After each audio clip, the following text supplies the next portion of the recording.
ഇതാ നമ്മൾ ഫുഡെല്ലാം കഴിച്ച് കുറച്ച് കഴിഞ്ഞപ്പോഴത്തേക്ക് ഇതാ ബാങ്കിൽ പോകാൻ ഇറങ്ങിയിട്ടുണ്ടായിരുന്നു. ഈ ഒരു കാര്യത്തിന് വേണ്ടിയിട്ടാണ് മെയിനായിട്ട് ഇന്ന് വന്നത്. ഇല്ലെങ്കിൽ ഇത്രയും ദൂരം നമ്മൾ കുഞ്ഞിന് വയ്യാണ്ട് വരത്തില്ലായിരുന്നു.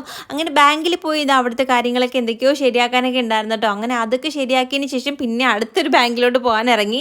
SBIയിൽ ചെന്നപ്പോഴത്തേക്ക് അവിടെ കാർ പാർക്ക് ചെയ്യാനുള്ള സൗകര്യം ഇല്ലായിരുന്നു കേട്ടോ. അങ്ങനെ പിന്നെ ഞങ്ങൾ അവിടെ കയറിയില്ല. അവിടെ നേരെ പിന്നെ വീട്ടിലോട്ടായിരുന്നു വന്നത്. വീട്ടിൽ വന്നപ്പോഴത്തേക്ക് ഇതാ ചിക്കൻ കറിയൊക്കെ ഇങ്ങനെ തിളച്ച് മറിഞ്ഞ് ഇങ്ങനെ കിടക്കായിരുന്നു കേട്ടോ. പിന്നെ ഞാൻ പോയി പെട്ടെന്ന് ഡ്രസ്സ് മാറിയിട്ടൊക്കെ വന്നു. ഞാൻ ഈ ഒരു ജോഡി ഡ്രസ്സ് മാത്രമേ കൊണ്ടുവന്നുള്ളൂ വീട്ടിൽ ഇടാൻ വേണ്ടിയിട്ട്. നമ്മൾ ഒരു ദിവസമല്ലേ ഇവിടെ ഉണ്ടാവൂ. ഇതാ പിന്നെ വെണ്ടയ്ക്കൊക്കെ ഒന്ന് കട്ട് ചെയ്ത് എടുക്കുന്നുണ്ട് മെഴുക്ക് വരട്ടാൻ വേണ്ടിയിട്ട്. പിന്നെ ഇതാ ഈ ഒരു സാധനം ഞാൻ ഉണ്ടാക്കിയതായിരുന്നു കേട്ടോ. ഇതുകൊണ്ട് ഇങ്ങനെയുള്ള സാധനങ്ങളൊക്കെ ഇട്ട് വെക്കാൻ വേണ്ടിയിട്ട്. ഇപ്പം അത് മാത്രമേ ഉള്ളൂ, ബാക്കിയൊന്നും കാണുന്നില്ല. പിന്നെ ഇതാ മെഴുക്കുരട്ടി ആക്കിയതിന് ശേഷം പിന്നീട് മീനൊന്ന് വറുത്തെടുത്തിട്ടുണ്ടായിരുന്നു. അരപ്പൊക്കെ പുരട്ടി നേരത്തെ വെച്ചിരുന്നതായിരുന്നു. പിന്നെ അപ്പുറത്തെ അടുപ്പിനകത്തോട്ട് മെഴുക്ക് പുരട്ടി ആക്കി എടുക്കുന്നുണ്ടായിരുന്നു. പാവയ്ക്ക് മെഴുക്ക് പുരട്ടി കേട്ടോ. പിന്നെ ഇതാ ഞങ്ങൾ എല്ലാവരും കൂടി ഇരുന്ന് ഫുഡൊക്കെ കഴിച്ചു. ഇന്നത്തെ ലഞ്ച് ഇതായിരുന്നു. അടിപൊളിയായിരുന്നു കേട്ടോ. അപ്പോൾ ഇത്രയൊക്കെ ഉള്ളൂ. ടാറ്റാ.